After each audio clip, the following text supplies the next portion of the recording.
L'ermite Montan entre légende et histoire. Saint Montan, Montanus en latin, naquit en Germanie vers la fin du IVe siècle.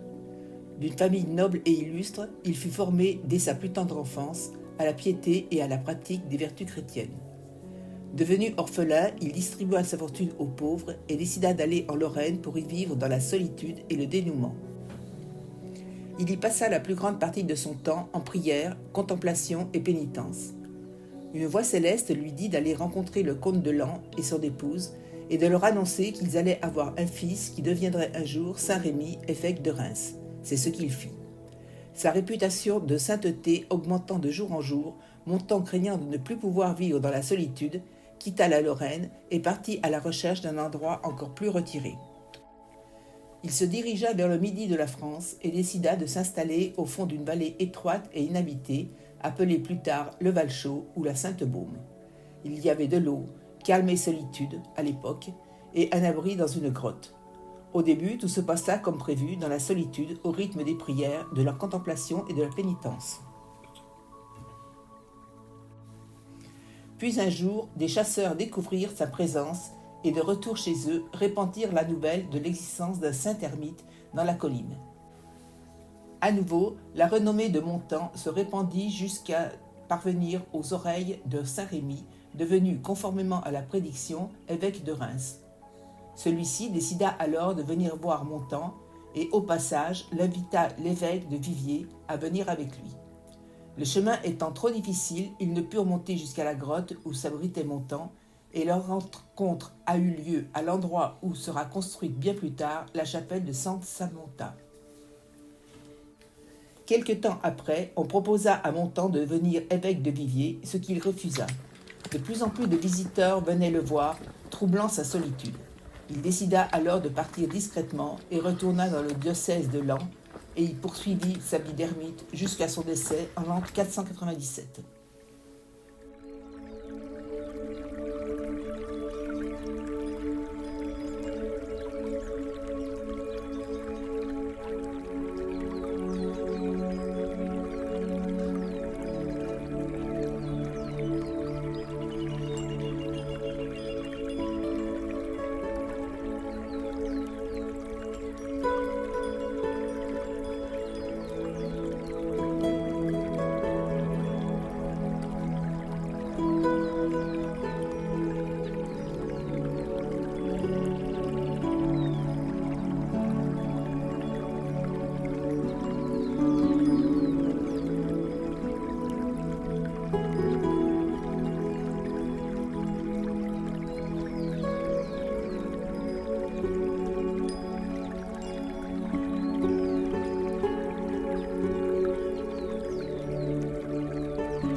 Église de Larnas. Église modeste, mais d'une réelle qualité architecturale, tant par la pureté de ses lignes que par le soin apporté à la taille des matériaux. Cet édifice peut être daté de la première moitié du XIIe siècle. Les églises romanes étaient souvent dédiées à Saint-Pierre. C'est le cas de l'église de Larnas, près de laquelle la montagne s'appelle le Cerf de Pierre, qui, par l'erreur d'un employé du cadastre, est devenu le Sang de Pierre. Cet édifice serait d'origine monacale, bâti par des moines bénédictins de Cruas qui étaient chargés de l'administration religieuse de tout le plateau. Ces derniers avaient à Eylieu une résidence de 7 à 8 religieux. Des pierres enchâssées à motifs carolingiens évoquent sans doute un premier édifice. La présence d'un curé à Larnas en 950 est évoquée par des écrits. De même, la signature de l'architecte Stéphanus, qui vécut au IXe siècle, est gravée à l'intérieur de l'église. L'abbé Arnaud, historien local, se demande par ailleurs si l'église n'aurait pas été construite sur l'emplacement d'un temple païen.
Abandon et restauration du bourg, 1880 à nos jours. En 1880, les habitants du bourg partent près de leur lieu de travail, majoritairement de terres agricoles, et emportent des matériaux chers, tuiles, poutres, pierres d'angle, pour construire leur nouveau logis. Jusqu'en 1970, le vieux bourg était principalement laissé à l'abandon, laissant les plantes envahir les ruines et les murs s'effondrer. En 1970, le vieux bourg n'est plus qu'un amoncellement de pierres. Une partie des villageois restants décide alors de le restaurer en créant l'association des Amis de Saint-Montan. Cette association à but non lucratif, avec l'aide et l'accord de la mairie, commence alors le travail de déblayage des ruines et de récupération des terrains. La majorité des propriétaires leur céda leurs biens pour peu, voire pas d'argent. Pour la minorité qui refusa, l'association et la mairie sont allées en justice pour les récupérer. À l'issue de ces procès, une convention a été signée par les belligérants et l'association devint propriétaire des terrains.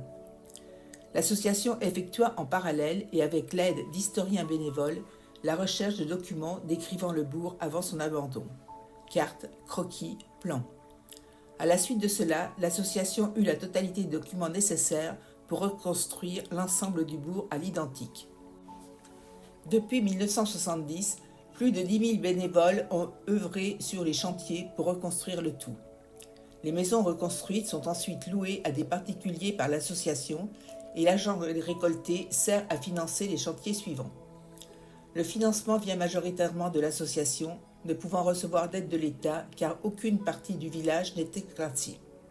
On peut différencier les parties restaurées des parties originales par la couleur de la pierre, grise pour les anciennes et jaune-orangé pour les plus récentes.